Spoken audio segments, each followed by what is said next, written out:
Welcome to LP wisdom. Hi all, my name is Ashish और इस video में हम एडवर्ब क्लॉज का पार्ट सेकंड स्टार्ट करेंगे। हमने पार्ट वन कंप्लीट कर लिया है, उसके अंदर हमने एडवर्ब क्लॉज के इंट्रोडक्शन वीडियो देखा और उसके अंदर इफ क्लॉज की तीनों कंडीशंस हमने कंप्लीट कर ली है। तो स्टार्ट करते हैं एडवर्ब क्लॉज का पार्ट सेकंड।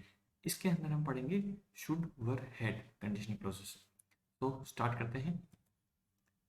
शुड जो कंडीशनल क्लॉज है उसका स्ट्रक्चर होता है should plus bare infinitive plus sentence का matter plus simple future tense. ठीक है, बेयर इंफिनिटिव यहाँ पे क्या है, एक वर्ब की फर्स्ट फॉर्म है ये।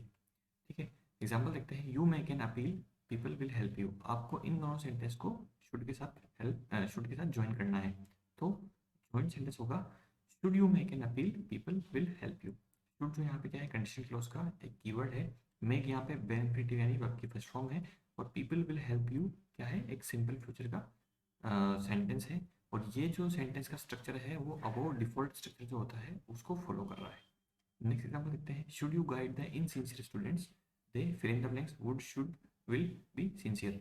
सो इसका हो जाएगा should you guide the insincere students, they will be sincere. तो शुड यहाँ पे कंडीशनल क्लॉज का कीवर्ड है, गाइड यहाँ पे बेयर इंफिनिटिव यानी वर्ब की फर्स्ट फॉर्म है और दे विल बी सिंसियर एक सिंपल फ्यूचर का सेंटेंस है।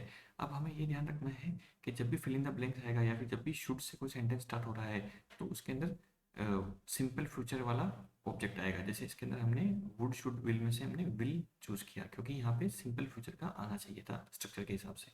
तो शुड जो कंडीशनल क्लॉज है इसको आप इस स्ट्रक्चर से याद रखिएगा। अगला देखते हैं वर कंडीशनल क्लॉज।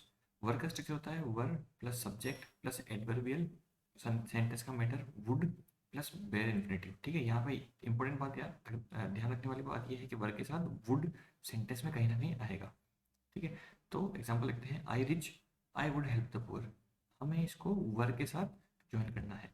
तो ज्वाइन सेंटेंस होगा were I rich, I would help the poor. Were क्या है, कंडीशनल क्लॉज का एक कीवर्ड है। आई यहाँ पे सब्जेक्ट है, रिच जो है यहाँ पे एक एडवर्ब है और वुड जो है वो वर्ब के स्ट्रक्चर में आता ही आता है और हेल्प जो है यहाँ पे बेयर इंफिनिटिव यानी वर्ब की फर्स्ट फॉर्म है। तो ये वाला सेंटेंस भी अबव डिफॉल्ट स्ट्रक्चर को फॉलो कर रहा है। नेक्स्ट एग्जाम्पल लिखते हैं। Were she a bird, she fill in the blanks would should will fly high. तो इसका हो जाएगा were she a bird, she would fly high. तो वर यहाँ पे कंडीशनल क्लॉज का कीवर्ड है, शी सब्जेक्ट है, बर्ड यहाँ पे एडवर्ब है और वुड जो है वर्ब के साथ सेंटेंस में वुड आता है तो आपको ये ध्यान रखना है। और फ्लाई यहाँ पे क्या है, वर्ब की फर्स्ट फॉर्म है। सो सेंटेंस आपको या तो फिल इन द ब्लैंक्स दे दे या फिर आपको स्पॉट द एरर दे दे, तो आपको ये ध्यान रखना है कि शुड से स्टार्ट हो रहा है या वर्ब से स्टार्ट हो रहा है। शुड में होगा तो सिंपल फ्यूचर सेंटेंस का ऑब्जेक्ट आएगा और अगर वर्ब में हो रहा है तो वुड आना चाहिए ऑब्जेक्ट के अंदर। एक इंपॉर्टेंट नोट करने वाली बात यह है कि जब भी वर हम सिंगुलर सब्जेक्ट के साथ यूज करेंगे तो जनरली सेंटेंस जो होगा वो हाइपोथेटिकल सेंटेंस होगा।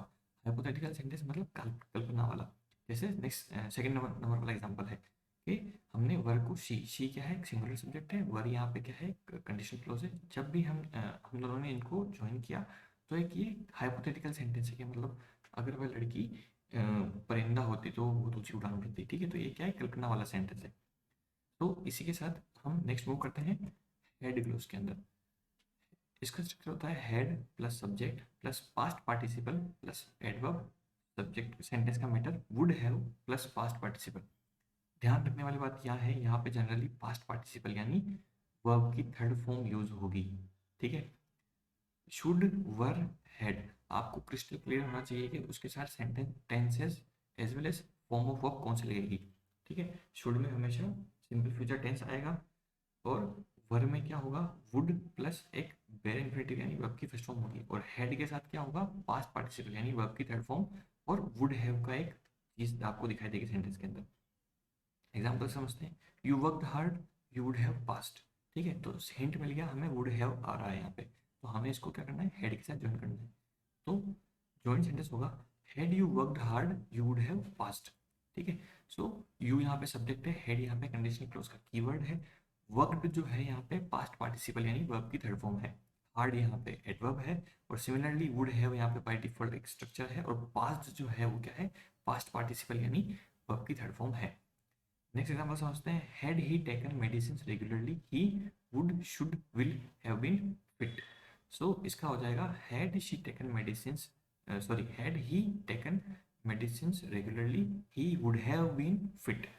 तो हेड यहाँ पे कंडीशनल क्लॉज का कीवर्ड है, ही यहाँ पे सब्जेक्ट है, टेकन यहाँ पे वर्ब की थर्ड फॉर्म है यानी पास्ट पार्टिसिपल, मेडिसिन रेगुलरली क्या है, एडवर्ब है, और यहाँ पे वुड हैव क्या है, by default head conditional clause के साथ जो स्ट्रक्चर आता है, और बीन फिट क्या है यहाँ पे पास्ट पार्टिसिपल की फॉर्म ऑफ वर्ब है।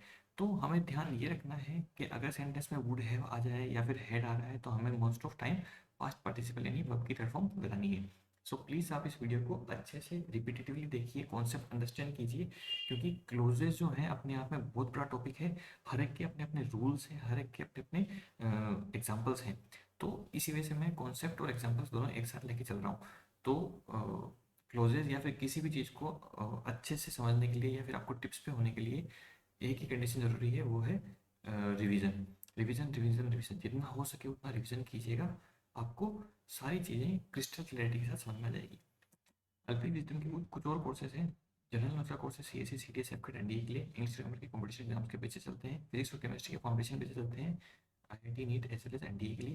हमारा एड्रेस जयपुर में है, आदर्श नगर में, और आप फर्दर इंक्वायरी के लिए LP एजुकेशनल सिस्टम @gmail.com पर कॉन्टेक्ट कर सकते हैं। Thank you so much, have a nice day.